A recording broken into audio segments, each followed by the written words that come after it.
அரசனுக்கு என்னால் துரோகம் செய்ய முடியாது. நான் சொத்தை பிரித்து கொடுக்க மாட்டேன். கொடுத்து விடுங்களப்பா.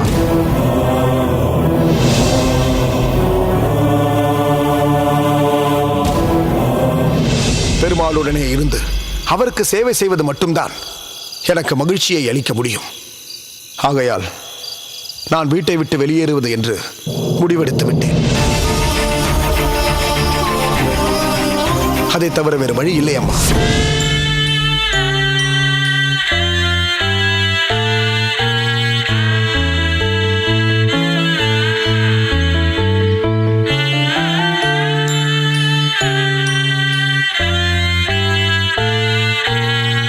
மகனே, என் செல்வமே, நீ நன்றாக இருக்கின்றாயாப்பா? உன்னை நாங்கள் பார்த்து எத்தனை நாட்களாகிறது? எங்களை காண வேண்டும் என்ற எண்ணமே உனக்கு ஏற்படவில்லையா? உன் சகோதரர்கள் மீது உனக்கு கோபம் என்றால் எங்களையாவது காண வரக்கூடாதா? எங்கள் மீது உனக்கு என்னப்பா கோபம்? உன் தந்தை இந்த தள்ளாத வயதில் உன்னை காணாமல் எவ்வளவு வருந்துகிறார் தெரியுமா? அவர் சரியாக உணவருந்தி எத்தனை நாட்களாகிறது தெரியுமா? அம்மா, அப்பா, எனக்கு உங்கள் மீதெல்லாம் எந்த கோபமும் இல்லை, வருத்தமும் இல்லை.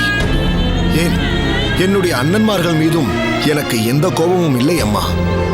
உங்களிடம் நான் கோபிப்பேனா?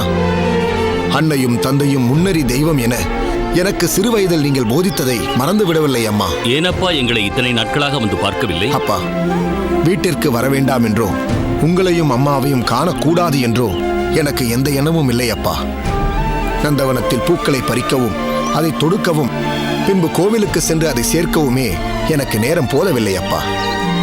மேலும் வீட்டிற்கு வந்த அம்மாவை காண வந்தால் அவர்கள் என்னை நினைத்து மேலும் வருத்தப்படுவார்கள். மாதத்திற்கு ஒரு முறையாவது நம் இல்லத்திற்கு வந்து இந்த அம்மா சமைத்த உணவை சாப்பிட்டு விட்டு செல்லலாம் இல்லையா? இல்லத்திற்கு வர முடியாமல் போனது இருக்கட்டும். எத்தனையோ நாட்கள் வேலையாட்கள் மூலம் அம்மா உனக்கு சாப்பாடு அனுப்பியும் கூட அதை திறந்து கூட பார்க்காமல் திருப்பி அனுப்பிவிட்டாயே. பெற்ற மனம் என்ன பாடுபடும்? மன்னித்துக் கொள்ளுங்கள் அப்பா. சாப்பிடக்கூடாது என்ற எண்ணம் எனக்கு இல்லை. அம்மா சமைத்த உணவை ஒரு நாள் சாப்பிட்டு விட்டால் பிறகு அந்த ருசி என் நாவை விட்டு அகலுமா? அதே சாப்பாட்டை அல்லவா என் நாக்கு மீண்டும் நாட ஆரம்பிக்கும். அதற்கு இடம் கொடுக்க வேண்டாம் என்றுதான் அம்மா கொடுத்து அனுப்பிய உணவை நான் திருப்பி அனுப்பிவிட்டேன். தவறாக கருத வேண்டாம். அம்மா வெயில் காலத்தில் மாளிகையை விட்டு வெளியே வராதவராயிற்றே. அம்மா, நீங்கள் எதற்காக இந்த கொளுத்தும் வெயிலில் அவதியுறுகிறீர்கள்?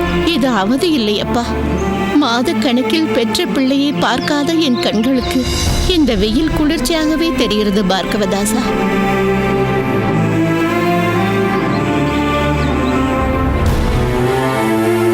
என்னப்பா யோசிக்கிறாய்? பார்கவதாசன், நீங்கள் இந்த பெயரை சொல்லி என்னை அழைக்கும் போது யாரோ ஒருவர் பெயர் போல் எனக்கு தோன்றுகிறது. பிறகுதான் இது நீங்கள் எனக்கு வைத்த பெயர் என்றே ஞாபகத்திற்கு வருகிறது. ஊர் முழுவதும் உன்னை திருக்கச்சி நம்பி என்று பாராட்டும் போது இந்த பெயர் உனக்கு மறந்து போனதில் வியப்பில்லை.